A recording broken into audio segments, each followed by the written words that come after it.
Baik, Bismillahirrahmanirrahim. Assalamualaikum warahmatullahi wabarakatuh. Pertama-tama kami DPP FPI mengucapkan innalillahi wa inna ilaihi rajiun atas wafatnya, atas syahidnya 6 orang laskar kami yang sedang dalam tugas pengawalan kepada pimpinan kami, yaitu Imam Besar Habib Rizik Syihab. Semoga ke-6 laskar tersebut diterima syahidnya. Yang kedua, kami sampaikan alhamdulillah Imam Besar kami bersama keluarga dan cucunya alhamdulillah dalam keadaan sehat. Amin. Ya. Dan saat ini sedang dalam pemulihan sebetulnya. Jadi saya di samping kanan saya perkenalkan dulu adalah Kiai Haji Sobri Lubis, adalah Ketua Umum DPP FPI. Di belakangnya adalah Panglima Laskar Pembela Islam Ustadz Maman Suryadi. Di belakang saya Wakil Panglima Laskar Pembela Islam Ustadz Jordan, dan ada pengurus FPI di belakang kita. Jadi pertama-tama saya mau sampaikan bahwa kami sebelum ada pengumuman dari pihak Polda, yang tadi itu pun kita dapatnya dari televisi, sebelum kita mendengarkan pernyataan dari pihak Polda, itu kita masih menganggap keenamnya dalam status hilang. Makanya pernyataan kita yang pertama keluar itu adalah pernyataan statusnya masih dalam keadaan hilang, kita sebutkan. Karena itu pernyataan dibuat pagi hari, ya, sebelum kita mendengar kabar bahwa keenamnya sudah syahid. Nah, kemudian saya mau jelaskan kronologi backgroundnya dulu, bahwa beberapa hari yang lalu, ya, memang ada beberapa pengintai di Pondok Pesantren Habib Rizik, yaitu hari Jumat, ya. Hari Jumat itu ada beberapa pengintai yang ditugaskan oleh institusi resmi negara. Ya, saya tidak mau sebut. Oleh institusi resmi negara yang ditugaskan mengintai 24 jam. Mereka menggunakan drone dan peralatan canggih lainnya. Dan kemudian ada komunikasi dari laskar yang menjaga Pondok Pesantren Habib Rizik di Megamendung itu dengan para pengintai. Karena kebetulan mereka terjebak dengan cara pengintaian mereka sendiri yang tidak profesional. Ada komunikasi antara laskar penjaga markas Syariah Megamendung dengan para pengintai. Ya. Ada 3 orang yang berhasil dikomunikasikan dan kita mendapatkan semua data-datanya. Ya, data-datanya kita dapatkan semua, identitasnya kita dapatkan semua, dan ternyata pengintaian itu bukan cuma terjadi di Megamendung, di lokasi Pondok Pesantren Habib Rizik, tetapi juga di Petamburan sini. Posisinya di sebelah sana, ya, posisi para pengintai. Ada foto-fotonya kita dapatkan. Kemudian juga di Sentul yang sempat dilakukan aksi demonstrasi. Artinya yang saya mau sampaikan di sini, Habib Rizik sejak kepulangannya memang diintai 24 jam. Ada 30 orang. Masih di Sentul, 10 orang di Megamendung. Jadi kita sudah tahu sebetulnya. Ya, kita sudah tahu. Nah, setelah proses hari Jumat itu, beliau bersama keluarga meninggalkan tempat istirahat beliau, tempat pemulihan beliau yang tadinya di Megamendung, beliau pindah ke Sentul, ya, pindah ke Sentul. Kemudian Ahad, ya, malam, yaitu hari Minggu pukul 22.30, artinya lebih sekitar setengah 11-an, ya, setengah 11 sampai jam 11 malam. Beliau meninggalkan lokasi dari Sentul untuk menuju ke tempat pengajian keluarga. Pengajian keluarga inti. Saya mau sebutkan, pengajian subuh, ya. Pengajian subuh keluarga inti. Jadi tidak melibatkan pihak mana-mana pun juga. Dengan 4 mobil keluarga. Di dalam mobil ada istri beliau, ada anak dan ada menantu. Artinya ada perempuan di dalam mobil itu. Dan ada cucu beliau. 2 orang masih bayi, 3 orang balita. Ya. Jadi di rombongan Habib Rizik itu ada balita, ada bayi dan masih belum 1 tahun dan ada balita. Itu yang saya mau tegaskan. Jadi ini adalah perjalanan keluarga biasa. Beliau mau melakukan pengajian keluarga saja, karena biasa pengajian subuh keluarga. Ya. Nah, di dalam perjalanannya lebih kurang pukul 12.30 artinya setengah 1 malam, rombongan beliau dengan dikawal. Beliau menggunakan keluarga menggunakan 4 kendaraan roda 4 dan dikawal oleh 4 mobil juga oleh laskar. Ya. Nah, di dalam perjalanan ada orang yang menguntit sejak dari keluarnya beliau dari Sentul itu. Ya. Terus dikuntit dan akhirnya para penguntit ini berusaha memotong, entah apa tujuannya. Kita sebut karena kita tidak tahu apakah dia petugas resmi atau bukan, karena dia tidak berseragam, ya. Harus disebut tidak berseragam. Ini orang-orang tidak berseragam. Berusaha memotong rombongan, ya, dan menyetop kendaraan. Nah, para pengawal tentu saja bereaksi untuk melindungi, ya, untuk melindungi Imam Besar Habib Rizik Syihab. Itu reaksi normal, karena memang mereka bertugas untuk mengawal. Reaksi normal. Yang patut diberitahukan kepada teman-teman pers semua, bahwa fitnah besar kalau laskar kita disebut membawa senjata api dan tembak-menembak. Fitnah itu. Laskar kami tidak pernah dibekali dengan senjata api. Kami terbiasa tangan kosong. Kami bukan pengecut. Jadi fitnah. Dan ini fitnah luar biasa, pemutarbalikan fakta dengan menyebutkan bahwa laskar yang lebih dahulu menyerang dan melakukan penembakan.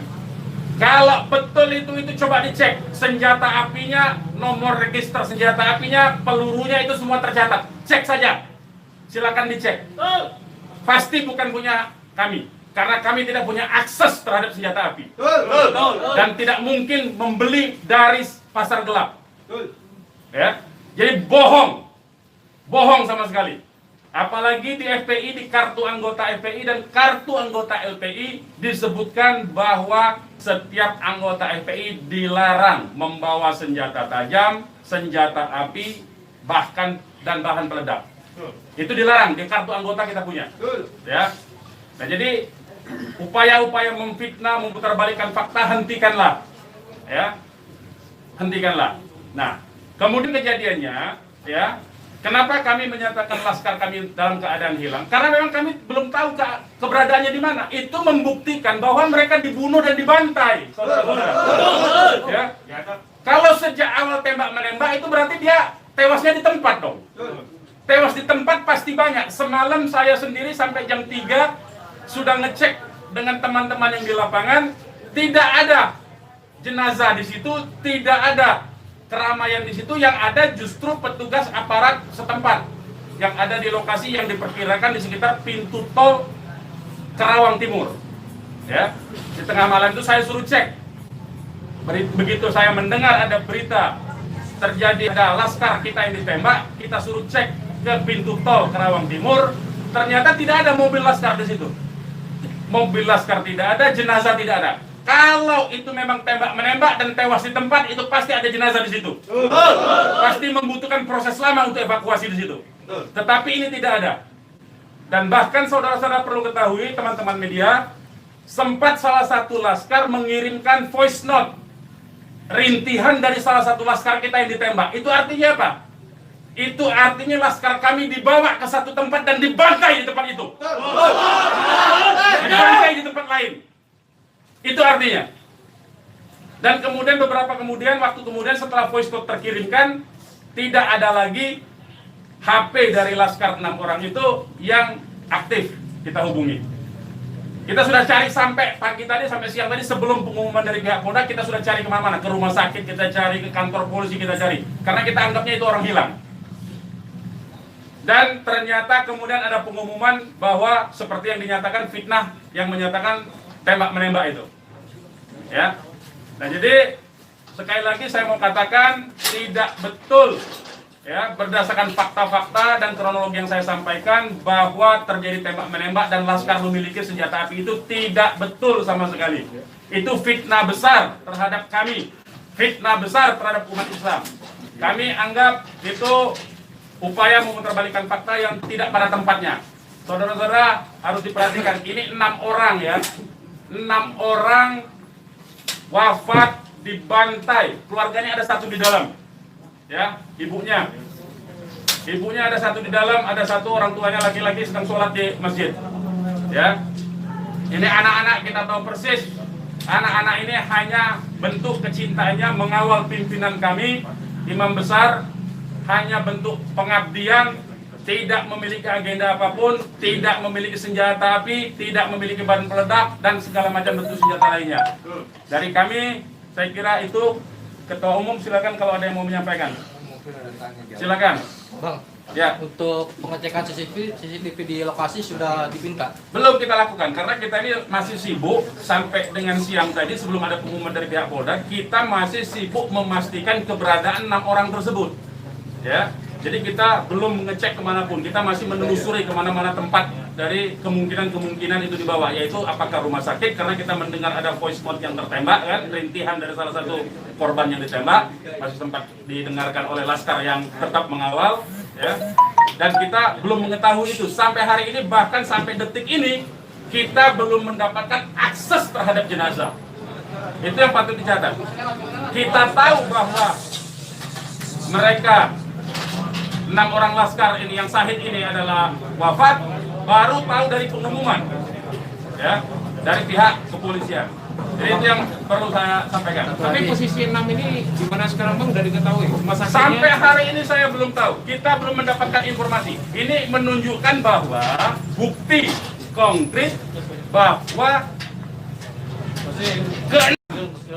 jenazah ini dalam kontrol dan kendali penuh, artinya kan. Kalau memang itu tembak menembak biasa, tentu itu ada di masyarakat lain. Tentu masyarakat sudah sibuk, sudah ramai di situ.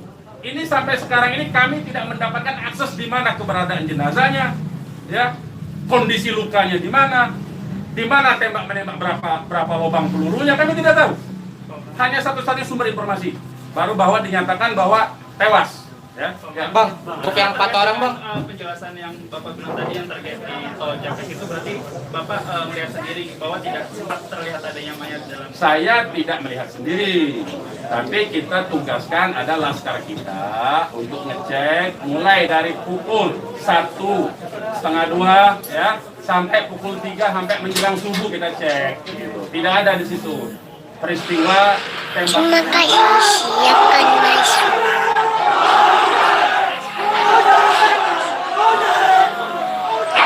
Terima kasih, siapkan masuk. Lokasi yang kita duga tempat terjadinya itu.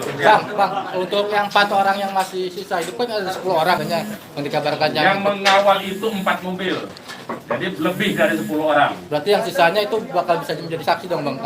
Insya Allah bisa, ya, insya Allah bisa. Tapi konsentrasinya 2 mobil konsentrasi terus melakukan pengawalan terhadap Habib Rizik, ya. Yang 2 mobil lagi itu yang berhadapan dan untuk upaya ditangkap oleh pihak yang kita belum tahu sampai sekarang.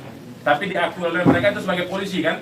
Mestinya kalau polisi, saya mau katakan, kalau polisi dalam upaya penyidikan itu mestinya penyerahan surat. Kan surat sudah diserahkan, untuk apa lagi dikuntit? Kan Habib Rizik tinggal datang atau tidak kan? Kalau dia datang kan ada upaya-upaya hukum yang mereka gunakan berdasarkan kewenangan mereka. Tidak perlu ada kuntit-menguntit seperti itu. Ya, jadi ini menjadi catatan penting ya. Ini menjadi catatan penting. Habib Rizik sudah dipanggil dan kita sudah mendatangi hari ini pengacara kita. Ya, jadi tidak ada kaitan itu dengan bahwa Habib Rizik seperti apa tidak ada. Ya, itu proses mekanisme hukum biasa. Ya, silakan yang lain. Pak, ada langkah-langkah hukum atau langkah apa terkait kejadian ini? Ya tentu begini. Jadi ini tidak boleh ada satupun ya warga negara ya penjahat sekalipun ya, itu dibenarkan untuk dilakukan apa yang disebut dengan extrajudicial killing seperti itu. Kalau demikian caranya, berarti lembaga kejaksaan, lembaga pengadilan dibubarkan saja. Cukup kalau polisi menganggap itu penjahat, ditembak, melawan, ditembak, mati udah kan? Berarti nggak perlu pengadilan. Kita ini negara hukum atau negara kekuasaan, ya. Jadi itu perlu jadi catatan juga. Jadi upaya hukum apa? Upaya hukumnya adalah dalam hal ini disebut secara hak asasi manusia, instrumen hak asasi manusia. Ini disebut dengan extrajudicial killing. Ini pelanggaran berat hak asasi manusia. Mereka yang melakukan proses pembunuhan extrajudicial killing ini, pembunuhan di luar proses hukum ini mestinya diadili oleh pengadilan HAM. Ya, mestinya instrumen yang bergerak adalah Komnas HAM ini. Ya, Komnas HAM. Ya, kita minta Komnas HAM secara terbuka untuk melakukan penyelidikan karena ini jelas-jelas by intention ini, ya. Dan yang dilakukan terhadap Habib Rizik ini terencana, ya. Ya, silakan. Penegasan aja, jadi informasi mengenai meninggalnya anggota Laskar ini itu berdasarkan hasil rilis yang disampaikan Dari pihak Polda, dari pihak Polda. Makanya kita menjadi heran, ya. Artinya itu firm mereka dibunuh tuh, ya. Ya. Yang 6 orang itu sendiri identitasnya bisa disebutkan. Yang 6 orang identitas, baik saya bacakan.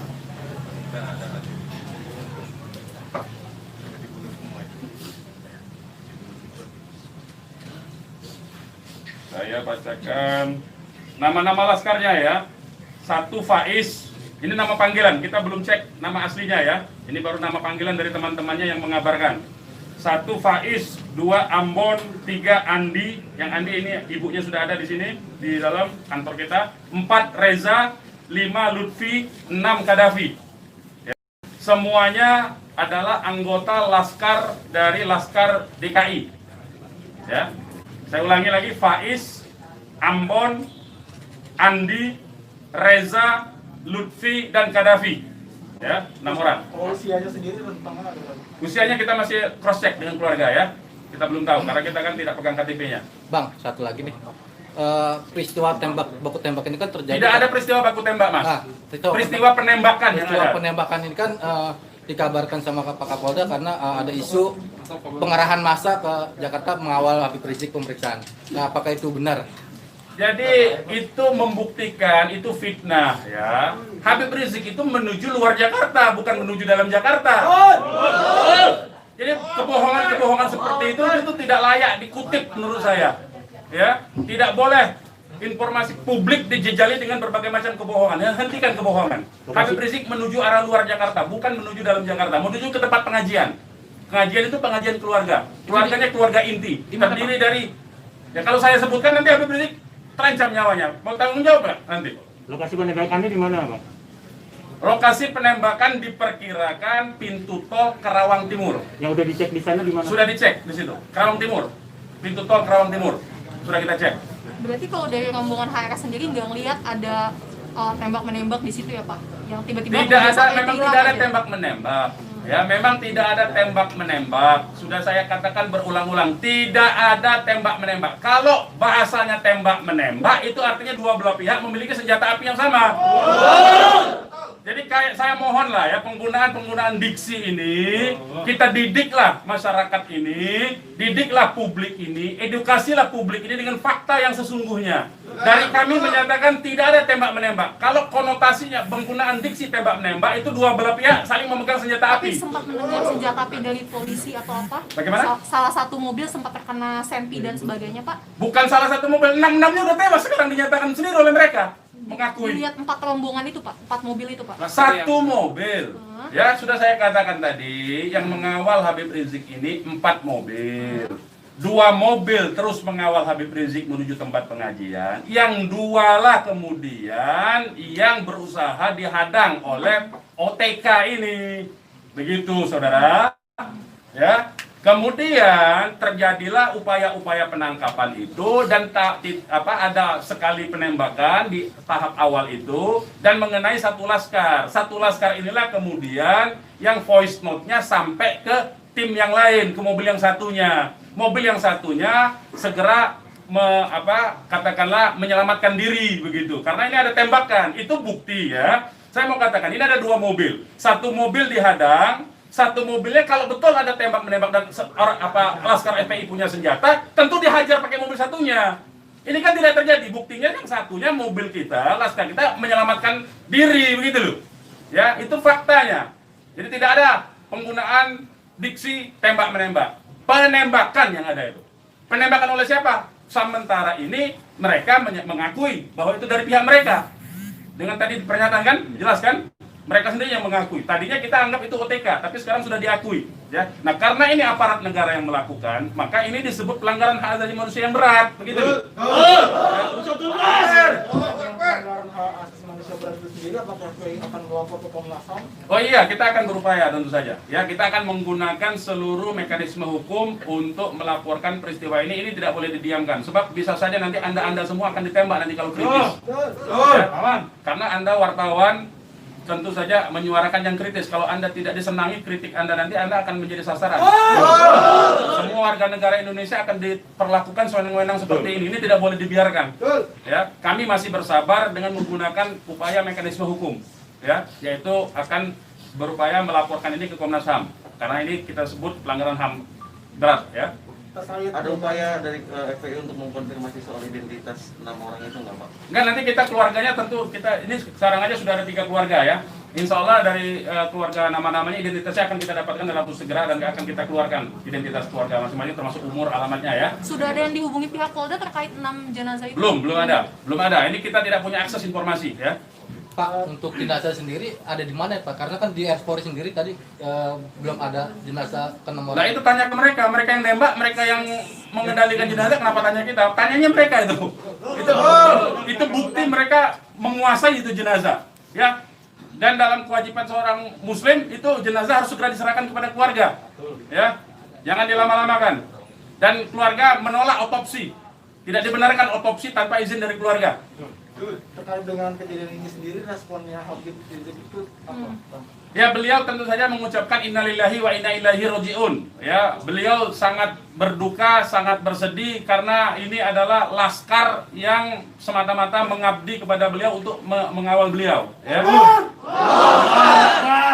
Beliau sangat sedih tentu saja. Ya, beliau sangat sedih. Balik lagi ke orang yang mengintai itu Pak, bagaimana FPI memastikan 30 orang itu benar adalah pengintai yang berasal dari lembaga negara, termasuk yang 3 orang di Mega Mendung? Ya, kita punya pengakuannya, kita punya data-data laporan mereka ya kepada atasan mereka, kita punya sampai sekarang ini. Nah, kita tidak tahu apakah ini adalah bentuk-bentuk upaya balas dendam dari terbongkarnya coverage mereka. Ya, kita tidak tahu, ya. Kita tidak tahu. Pak, laskar itu tadi disebut polisi adalah laskar khusus yang berusaha menghalangi penyidikan Habib Rizik. Itu penyidikan apa? Penyidikan itu di kantor polisi, Mas. Jadi jangan polisi jangan sembarangan lah, ya saya kira. Penyidikan itu di kantor polisi. Dan Habib Rizik itu akan dipanggil. Yang dihalangi itu apa? Tidak ada upaya menghalangi. Habib Rizik itu mau menuju pengajian. Apa yang disidik? Apa yang disidik? Pertanyaannya. Penyidikan apa? Ya. Tidak ada upaya menghalangi itu, ya. Tidak ada upaya menghalangi. Itu fitnah, lagi-lagi itu fitnah. Ini upaya untuk melepaskan diri dari jerat hukum. Ini pelanggaran HAM, saya katakan. Ini pelanggaran HAM sekali lagi, ya. Tidak boleh lepas dari jerat hukum ini. Tidak boleh karena kekuasaan lepas dari jerat hukum. Tidak boleh. Tidak ada upaya menghalang-halangi itu. Karena Habib Rizik jelas mekanisme hukumnya. Ya, tinggal dipanggil, tinggal diketerangan saja. Ya, silakan yang lain. Masih ada? Bang. Ya. Bang, ini barusan IPW merilis tentang kasus ini. Siapa? IPW, Indonesian Police Police Watch. Watch. Jadi Okay. IPW mendesak untuk Jokowi mencopot Kapolri sama membentuk tim pencari fakta bahwa ada pelanggaran di sini. Apakah teman-teman FPI akan menggandeng IPW juga untuk membentuk tim fakta? Ya, kalau IPW kan LSM memang dia selama ini berfungsi untuk menjadi pengawas polisi kan, namanya Police Watch kan. Ya, saya setuju, tentu saja terima kasih atas dukungan dari IPW untuk supaya kasus ini dibentuk tim independen. Saya setuju. Tim independen itu tentu saja menurut saya harus dipimpin oleh Komnas HAM karena kewenangan itu ada di Komnas HAM ya. Baik, yang lain. Ada rencana untuk melapor ke Propam juga mungkin Bang? Ya, jeruk makan jeruk nantinya, Mas. Ya, jeruk makan jeruk. Nah, ya. Nanti ini yang jelas ini saya katakan ini ada unsur dugaan kuat pelanggaran hak asasi manusia yang berat. Ya. Karena dia pelanggaran hak asasi manusia yang berat, maka kewenangan itu ada di Komnas, ya, bukan lagi di Propam. Kalau Propam itu sekedar profesi saja, ya. Oke, yang lain kalau tidak ada kita ini. Ya, ini mungkin insya Allah Ta'ala kita akan masukkan juga untuk bisa membuat tim pencari fakta dari DPR dan seluruh instansi yang terkait agar supaya tim independen bisa segera dilaksanakan, bisa terlaksana dengan yang berwibawa, dengan banyak instansi sehingga kita bisa melihat meminimalisir celah-celah kebohongan, ya. Jadi seperti itu. Insya Allah Ta'ala dengan tim pencari fakta independen untuk bisa menguak bagaimana peristiwa ini yang sebenarnya, walaupun kita sudah melihat bagaimana fitnahan-fitnahan yang ditujukan kepada Front Pembela Islam maupun kepada laskar-laskar kami, itu semuanya, tapi tetap perlu untuk bisa terkonstruksikan, ya, dengan data-data dan bukti-bukti, insya Allah Ta'ala dengan keterbukaan dan juga dengan rasa keadilan, insya Allah Ta'ala. Oke, silakan yang lain teman-teman kalau masih ada. Sekarang Pak Habib Rizik posisinya sedang di mana? Oh, kalau kami kasih tahu nyawa Habib Rizik yang terancam, mohon maaf ya, kita tidak bisa kasih tahu soal itu. Baik, yang lain nggak ada? Baik, kepada teman-teman media, sekali lagi saya ucapkan terima kasih yang banyak, ya, jazakumullah khairan jaza atas profesionalisme, ya, cross check, cover both side dari teman-teman, karena memang pemberitaan tidak boleh berdasarkan hanya satu pihak saja. Kami hanya menuntut kemukakanlah fakta dengan apa yang sesungguhnya dari kedua belah pihak. Nanti masyarakat yang akan menilai itu, ya. Yang jelas penggunaan diksi tembak-menembak saya kira harus dihentikan, karena itu adalah framing yang jahat terhadap orang tidak berdosa, yaitu 6 orang yang syahid ini. Demikian dari kami. Terima kasih. Billahi taufiq wal hidayah. Wassalamualaikum warahmatullahi wabarakatuh. Takbir! Umat Islam siap! Bakar!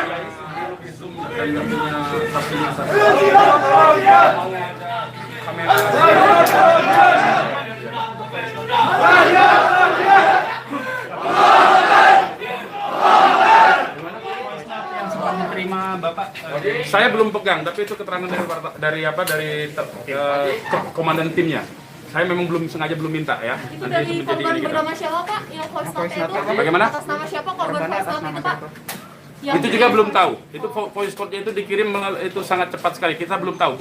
Saya sendiri belum dapat. Tapi itu keterangan voice note dari komandan yang mengawal Habib Rizik semalam. Ya, berarti isinya teriakan saat rintihan, ya. Ada rintihan mengadu kesakitan seperti itu. Hanya sebentar, hanya beberapa detik. Dari nomor siapa dikirimnya, Pak? Apa dari nomor laskar atau nomor yang tidak dikenal? Nomor laskar dong, nomor laskar. Itu kan mereka kan punya komunikasi di antara mereka, gitu, ya. Beredarin gambarnya. Ya, ini betul, ya, betul. Itu semua, ya. Itu sudah saya sebarkan di antara beberapa teman. Jadi saling berbagi saja, ya. Benar ya, Bang? Benar, itu benar. Itu benar itu. Coba saya cek lagi. Ya, betul, ya, betul. Itu 6 orangnya itu. Oke, ada lagi? Gak ada, ya. Terima kasih banyak, ya, teman-teman, ya. Boleh di sini ya, ya. Di ini hubungin aja, ya. Nah, tolong di nanti 4:30 ya. Biar ya, dalam, ya.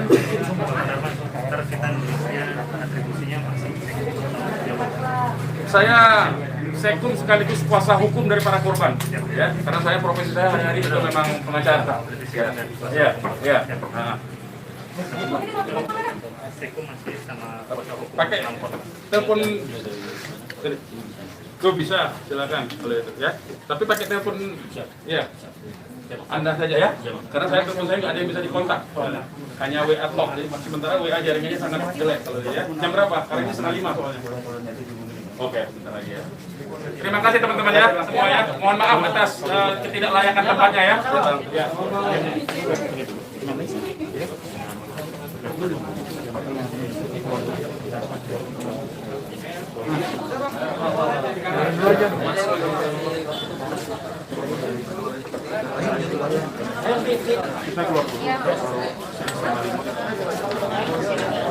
Beginilah suasana di markas PI di Kecamatan Jakarta.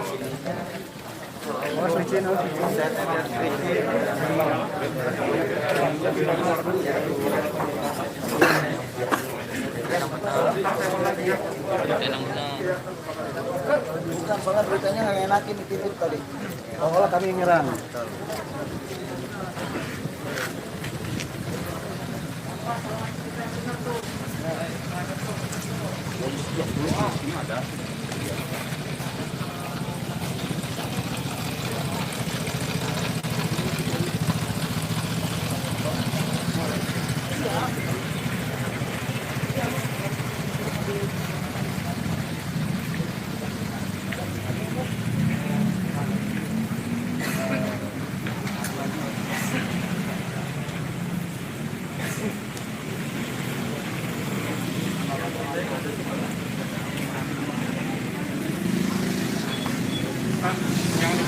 Siap. Oke. Siap.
Demikian live report